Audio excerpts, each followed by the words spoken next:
Hai sobat, ada jejak misteri. Tahukah kamu di sudut utara Pulau Sumatera pernah berdiri sebuah kerajaan yang menjadi pintu gerbang penyebaran Islam di seluruh Nusantara?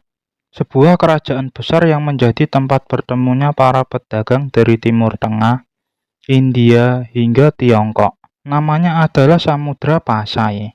Kerajaan ini bukan hanya dikenal sebagai kerajaan Islam pertama di Indonesia, tetapi juga menjadi pusat perdagangan internasional, tempat berkumpulnya ulama besar, dan titik awal perubahan besar dalam sejarah budaya dan kepercayaan di Nusantara. Namun, seberapa banyak yang kita tahu tentang kerajaan ini, apa yang tersisa dari kejayaannya, dan bagaimana misteri runtuhnya menjadi cerita yang nyaris dilupakan? Yuk kita bahas jejak sejarah Samudra Pasai.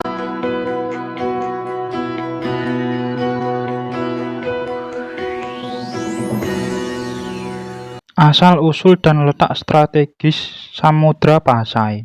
Kerajaan Samudra Pasai berdiri sekitar abad ke-13 di wilayah yang kini dikenal sebagai Lok Seumawe, Provinsi Aceh, tepatnya di daerah pesisir utara Sumatera. Letaknya sangat strategis, berada di jalur perdagangan utama Selat Malaka. Dua kota penting, Samudra dan Pasai, menjadi pusat aktivitas ekonomi dan budaya. Para sejarawan memperkirakan bahwa Pasai adalah tempat pertama kali pengaruh Islam tumbuh dan berkembang karena interaksi intensif dengan para pedagang Arab, Persia, dan Gujarat. Bahkan catatan dari Marco Polo pada tahun 1292 menyebutkan bahwa di wilayah ini sudah ada komunitas muslim yang cukup besar. Artinya Islam sudah berakar kuat sebelum kerajaan ini dikenal luas. Siapa pendiri Samudra Pasai? Nama besar pendiri Samudra Pasai adalah Sultan Malik Al-Saleh. Sebelumnya dikenal dengan nama Merah Silu. Ia adalah seorang penguasa lokal yang konon mendapat penglihatan spiritual sebelum memeluk Islam. Menurut hikayat Raja-Raja Pasai, Merah Silu melihat bulan turun dari langit dan masuk ke dalam mulutnya. Sebuah simbolisasi hidayah. Setelah itu, ia bertemu dengan seorang syekh dari Timur Tengah yang mengajarkan Islam, lalu mengganti namanya menjadi Sultan Malik Al-Saleh dan memproklamasikan berdirinya kerajaan Islam pertama di Nusantara. Tahun berdirinya diperkirakan sekitar tahun 1267 Masehi. Ia menjadi raja pertama yang memerintah dengan hukum Islam sebagai dasar pemerintahannya. Jejak sejarah Sultan Malik Al-Saleh masih bisa dilihat hingga hari ini melalui batu nisannya yang ditemukan di daerah Geudong. Menariknya, batu nisan tersebut bertuliskan huruf Arab dan bertanggal 1297 Masehi, memperkuat bahwa Islam telah mapan di sana sejak abad ke-13. Kejayaan dan peran Samudra Pasai. Di masa kejayaannya, Samudra Pasai menjadi kerajaan yang sangat makmur. Letaknya yang strategis menjadikan pelabuhan Pasai sebagai titik transit penting dalam jalur perdagangan global. Komoditas utama Pasai adalah emas, lada, dan kemenyan. Namun yang membuatnya unik adalah mata uang emas bernama dirham Pasai, salah satu bentuk koin emas pertama yang dicetak di Nusantara dengan tulisan Arab. Pedagang dari Tiongkok, India, Arab, hingga Eropa datang ke Pasai untuk berdagang. Bahkan Laksamana Cheng Ho dari dinasti Ming mencatat Pasai sebagai salah satu mitra dagang utama Tiongkok di kawasan barat. Selain perdagangan, Samudra Pasai juga menjadi pusat dakwah dan pendidikan Islam. Banyak ulama besar datang untuk menyebarkan ajaran Islam, yaitu kitab-kitab fikih, tafsir, dan tasawuf dibawa masuk dan diterjemahkan ke dalam bahasa lokal.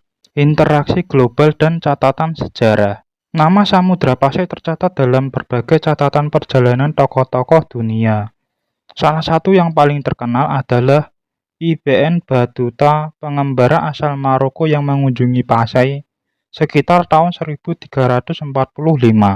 Ia menggambarkan Pasai sebagai sebuah negeri muslim yang makmur, dengan raja yang adil dan berpegang teguh pada hukum Islam. IBN Battuta bahkan menyebut bahwa khutbah Jumat di sana menggunakan bahasa Arab dan masyarakatnya sangat taat beribadah. Catatan ini menunjukkan betapa kuatnya pengaruh Islam di Samudra Pasai.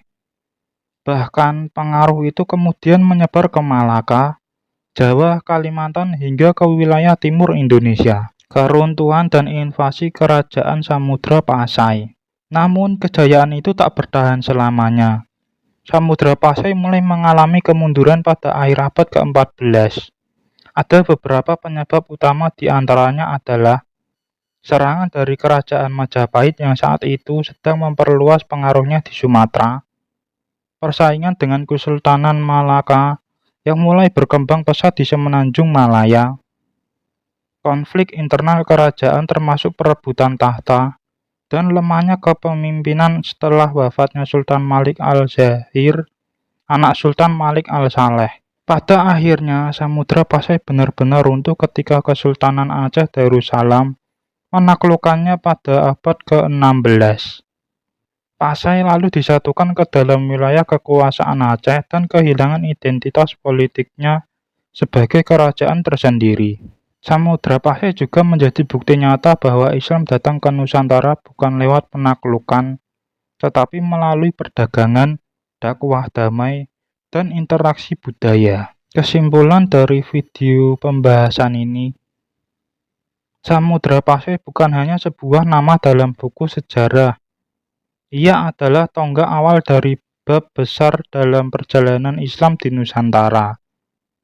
Ia menjadi saksi bisu bagaimana dakwah menyebar lewat damai, perdagangan, dan ilmu pengetahuan. Kerajaan ini telah tiada, tapi jejaknya tetap hidup dalam budaya, bahasa, dan keimanan jutaan masyarakat Indonesia hari ini. Mungkin suatu hari nanti misteri Samudra Pasai akan terungkap lebih jauh, tapi sampai saat itu, tiba sejarahnya tetap menjadi cahaya yang menerangi masa lalu kita. Terima kasih sudah menonton video ini. Jika kamu suka dengan sejarah dan misteri Nusantara, jangan lupa untuk like, share, dan subscribe. Dan jangan lupa aktifkan lonceng notifikasinya agar kalian tidak ketinggalan video-video terbaru dari channel ini. Sampai jumpa di video berikutnya. See you next time.